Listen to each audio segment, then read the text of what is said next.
sponsors that made this video possible. Good morning. My name is Carlin. We want to welcome you to the Black Business Playbook webinar series. This series serves as a knowledge bank for Black and minority small business owners to learn essential business strategy skills.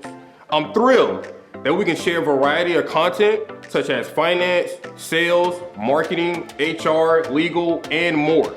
Today, we're here from Terry Sherman, a business intermediary who works with entrepreneurs to achieve their business goals, from creating an exit strategy to expanding their current business operations. We look forward to hearing the insight that she will provide. I am Terry Sherman, business intermediary with Florida Business Exchange, operating under Terri D Sherman, PA, and this is a guide for buyers, pathways to business ownership, presented by the BBIF. So who am I? Terry Sherman. I am a business intermediary with Florida Business Exchange, Inc., which is the broker, operating under Terri D Sherman, PA. I am a $1 million plus award winner through the Business Brokers of Florida, which is our state organization for business brokers here in Florida.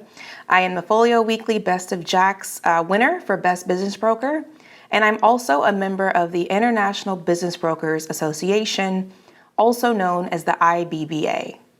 So what exactly is a business intermediary? We're often referred to as business brokers, and we specialize in the sales of existing businesses throughout the state of Florida. So we service all of Florida, and that includes Main Street businesses, which is more of my forte, also including franchises. We have the mergers and acquisitions, or M&A division, and that's typically going to be revenue of $5 million up to about $15 million, where Main Street is your smaller mom and pop business, the dry cleaners that you're accustomed to going to, your hair salon, the nail shop, etc. We provide free complimentary business opinions of value services. We provide consulting services as well as commercial properties if and when they're involved in the business. So today we're going to discuss what options there are for those who are looking to go into business and become entrepreneurs or thereby business owners. So we're going to discuss 3 pathways for you to decide which one is best for you. This is in no way to diminish one or the other. This is in no way to determine or dictate to you, rather, that one is better than the other. Really, it depends on what your goals and objectives are for your entrepreneurship journey or business ownership journey. So to start, we're going to talk about starting a business from scratch.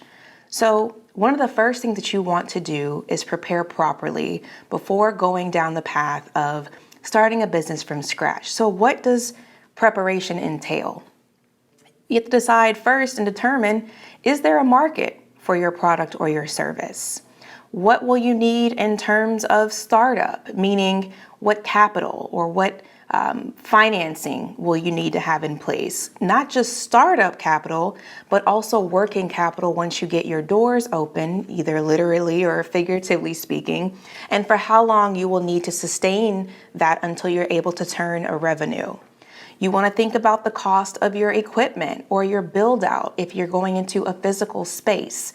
Think about if you need an office or do you need a retail location. Thanks to the pandemic, we're seeing more businesses that require warehouse space. So what does that cost entail? Again, not only from a startup perspective, but from a leasing perspective. Will you need employees? How many will you need to run efficiently? What will that cost look like? Will they be 1099 independent contractors or will they be W-2 payroll employees? Then you want to think about, when you're thinking through those items, how does that translate to your business plan? Do you have a business plan? Will you need a business plan? Sidebar, yes, I suggest you get a business plan or have someone help you to write one. And then within that business plan, you want to think about, well, how long will it take you from the time of you developing your product or service and launching before you're able to actually generate revenue and or acquire and retain customers? Once you're able to do that, how long will it take you to support the project? How long can you support the project? So you want to think through all of those questions when you're in the formulation stage again and determining, Yes, there's a market for what I want to offer in terms of a product or service, but here's what I'm going to need to be able to do so. After you've gone through your preparation phase, you want to think about actually your formation of your business and then your ultimate launch. So within formation, establishing your entity through Sunbiz, right? Should that entity be an LLC or should it be a corporation? Seeking the counsel of a good CPA or accountant early on can really be of benefit to you, as well as perhaps seeking the counsel of a business attorney to be able to ask those questions and finding out from day one what's the best way for you to structure yourself. And then once you've actually launched your business, open your doors, then you have to work to recoup all the initial cost that you spent in your build out, in your startup, by then generating sales. So that's kind of the, most obvious pathway to business ownership, again, is starting from preparation and formulation to actual launch to go to market. But there's also an alternative to starting from scratch, and that is actually purchasing an existing business. So what does that look like? Well, first, there's benefits to buying something that's already established. So first of all, there's going to be most likely established market data and proof of concept, meaning if the business is turnkey or is already established, someone has already done those first few steps that we just discussed from starting from scratch and now has some turnkey, opportunity. There's employees in place. There's customer data in place. There's a product menu or a service menu in place already. So with that, then hopefully there are also sales in place. So you're inheriting something that should be already turning cash flow and making a profit. If it's a physical space and that's applicable, there's most likely already a lease in place that's already been negotiated. So you, as the incoming buyer or new business owner, then don't have to go through that process of negotiating a lease. You would just assign what's already in place. Additionally, if the business requires employees, most likely there are already employees that are hired and trained and staffed. So that way you have an efficient system, more than likely, that you can plug into and continue to grow. There should already be equipment and the build out should already be in place. If, again, that's applicable and you're going into a physical space. And if it's a cash flowing business, the seller is most likely already paying him or herself some sort of pay, be it a salary or taking owner's draws. So you have to think best case scenario, at least you're able to pay yourself back something. Although there is a cost as well to acquire the business, at least you're able to pay yourself back most likely from the beginning. There are already costs, operating costs, expenses for your overhead, your insurances, any other factors, utilities that would already be factored into the business financials of the business that you're looking to acquire. So what you want to do is ask yourself when you're weighing opportunities, is this a good acquisition? Is this a good purchase for me to buy this business? By asking if it meets the acid test. So what is the acid test? It kind of covers these 3 points. First, can it pay you a salary or income comparable to the industry standard?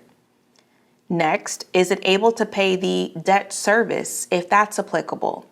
Debt service refers to any financing that you may have had in place, meaning either option A, you acquired a third-party bank loan from your bank, an SBA loan, or a business line of credit to buy the business.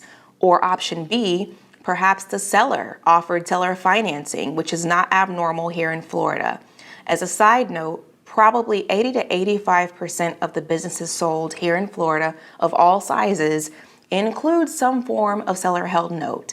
Typical terms, you're looking at about 60 to 80% down from the buyer with the balance financed, usually 3 to 5 years at comparable interest of whatever the market rates are, usually between 5 to 7%.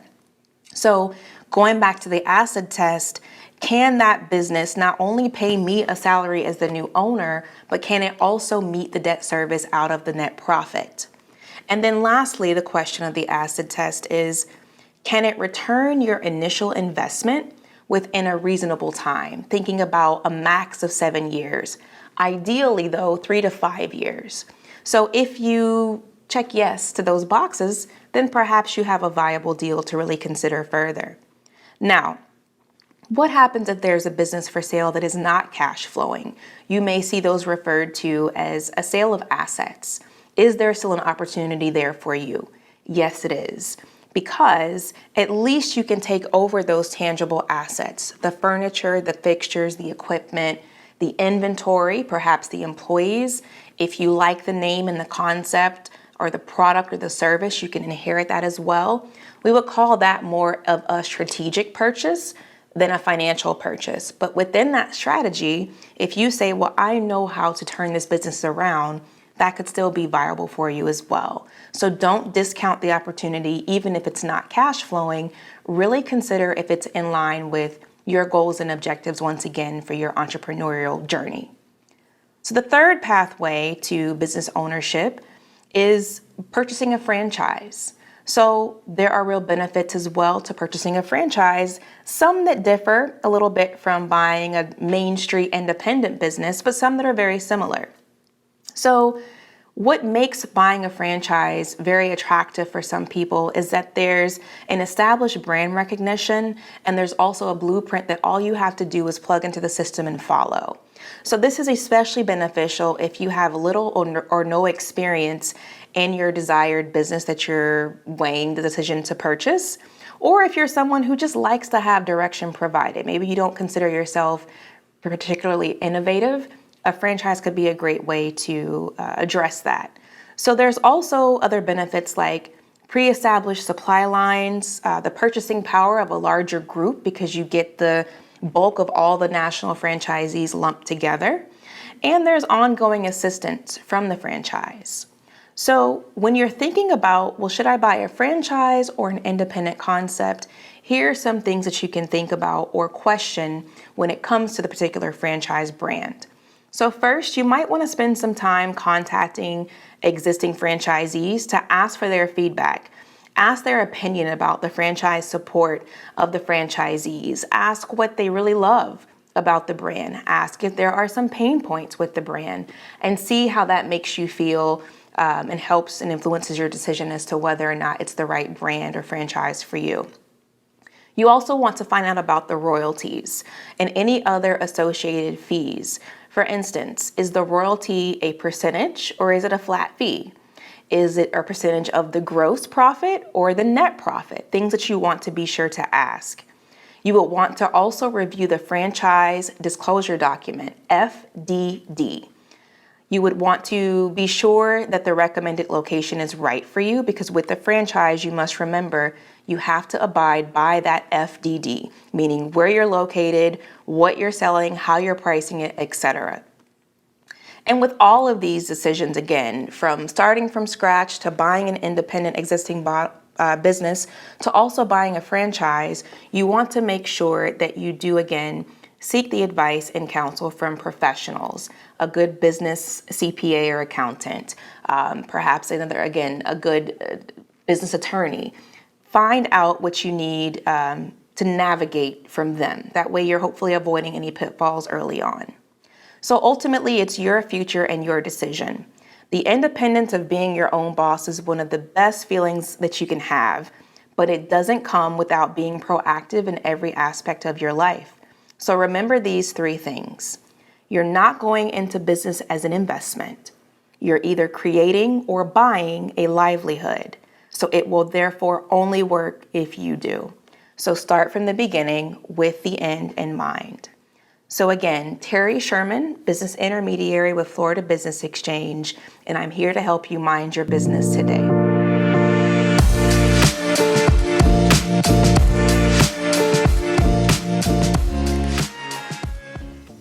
Thank you, Terry, for the important tips. We appreciate you taking the time to present to us today. As Terry mentioned, preparation is the key for starting your business venture. You need to consider all aspects of your business, from industry research to the cost of your equipment, or how much time you will need to plan before you begin generating revenue. There are free resources available online that can help you establish a business plan, or you can connect with local organizations whose focus is supporting entrepreneurs such as SBDC or a member of our business consulting team here at BBIF. As a reminder, follow BBIF on social media for updates about upcoming webinar episodes. Thank you for tuning in. We want to give a thank you to the sponsors that made this video possible.